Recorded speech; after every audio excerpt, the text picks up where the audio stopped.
अल्पमत में है उद्धव सरकार और इसी वजह से उन्हें देना चाहिए इस्तीफा।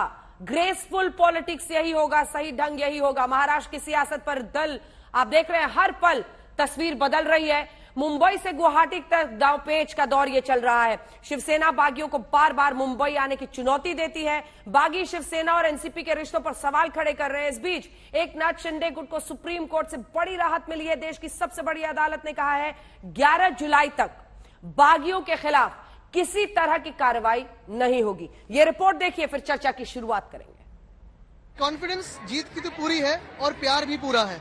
जो दगेबाजी करते हैं वो कभी जीतते नहीं है, जो भाग के जाते हैं वो कभी जीतते नहीं है। आपके पास 50 एमएलए की ताकत है, विधायकों की ताकत है, तो आप गुवाहाटी में क्यों बैठे हो? आप आइए महाराष्ट्र में, 50 का आपके पास आंकड़ा है, तो आपको आने से किसने रोका है? आप या तुम्हें इकड़े आइए आप। महाराष्ट्र की सियासत पूरी फिल्मी हो चुकी है। रोमांच है, एक्शन है, डायलॉग है और सस्पेंस भी है।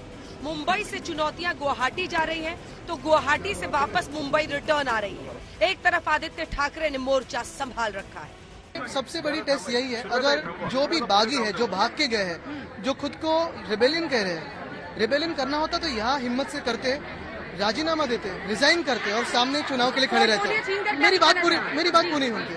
दूसरी फ्लोर टेस्ट यही होगी कि मेरे सामने बैठे आंखों में आंखें डाल के बोले कि हमने क्या गलत किया। संजय राउत भी लगातार जहर बुझे तीर चला रहे हैं। देखो, ये तो बहुत हिम्मत वाले लोग हैं। शिवसेना में बगावत कर दी वो लोगों ने और भाग गए, तो डर किस बात की है? अगर आपको समर्थन है, आपके साथ लोग हैं, तो डरने की और भागने की जरूरत नहीं है। बात रही मेरे वक्तव्य की, मेरे वक्तव्य तोड़मोड़ करो, उसका सब न्यायालय में बता रहे हैं कि मैंने इतना ही कहा कि जो लोग 40 लोग वहां गए हैं वो सिर्फ शरीर उनका चल रहा है, बाकी तो उनका आत्मा मर गया है। ऐसे मरे हुए लोगों को क्या मुंबई में हम स्वागत करेंगे? वो तो सिर्फ जिंदा लाशें यहाँ आएगी। शिवसेना अपने बागियों को गुवाहाटी से मुंबई आने पर मजबूर करने की रणनीति अपना रही है और दूसरी ओर गुवाहाटी में बैठे बागी शिवसेना समर्थकों का कहना है कि एनसीपी के साथ रिश्ता पार्टी के मूल सिद्धांतों के खिलाफ है। बागी गुट के दीपक केसरकर ने खुली चिट्ठी लिखी और संजय राउत के खिलाफ जोरदार निशाना साध दिया। दीपक केसरकर ने लिखा, लड़ाई सत्ता के लिए नहीं है, हम सत्ता में हैं। लेकिन अगर संजय राउत की सलाह पर पूरी पार्टी शरद पवार की शादी के बंधन में बंधना चाहती है तो शिवसेना का क्या होगा? दीपक केसरकर ने अपनी चिट्ठी में आगे लिखा,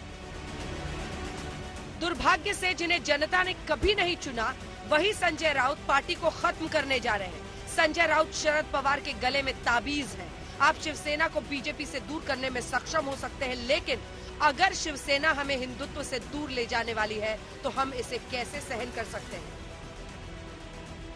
दीपक केसरकर से पहले एकनाथ शिंदे ने नवाब मलिक को लेकर शिवसेना पर निशाना साधा। उन्होंने ट्वीट में लिखा, हिंदू हृदय सम्राट बाला साहब ठाकरे की मुंबईकरों को मार डाला, ये कदम इसके विरोध में उठाया गया है।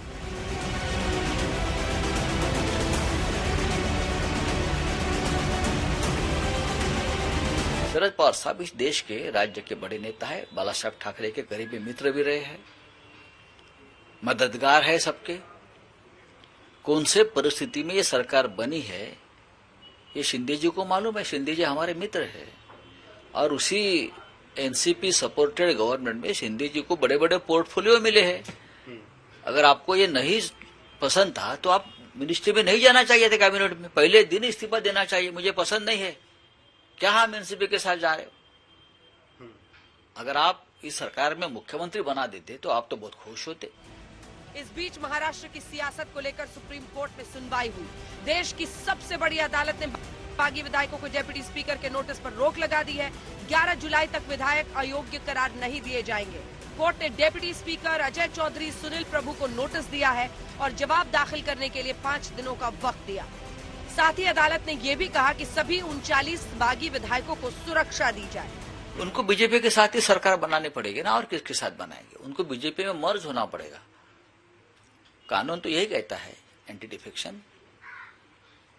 और इसलिए जो भी शिवसेना के लिए सामने आकर लड़ेंगे, बात करेंगे, स्वाभिमान की बात करेंगे, उनको जेल में डालो, उनके पीछे एजेंसी लगाइए, यही मामला चलेगा।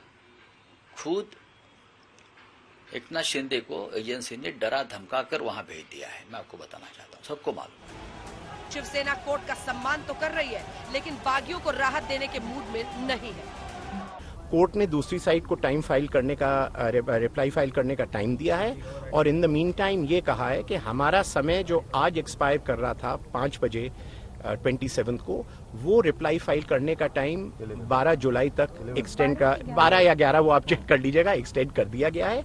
और दूसरा जो 39 MLAs हैं, उनके फैमिली मेंबर्स हैं एटसेट्रा, उनकी लाइफ एंड लिबर्टी को स्टेट गवर्नमेंट प्रोटेक्ट करेगी और स्टेट गवर्नमेंट ने अंडरटेकिंग भी दी है कि वो कर रही है और करेगी भी। उधर कानूनी और सियासी दांवपेच के बीच महाराष्ट्र में बवाल बढ़ रहा है। कहीं एकनाथ शिंदे के समर्थकों ने संजय राउत के खिलाफ मोर्चा खोल रखा है, तो कहीं शिवसेना समर्थकों ने बागियों के खिलाफ जंग का बिगुल फूंक दिया। आज तक ब्यूरो।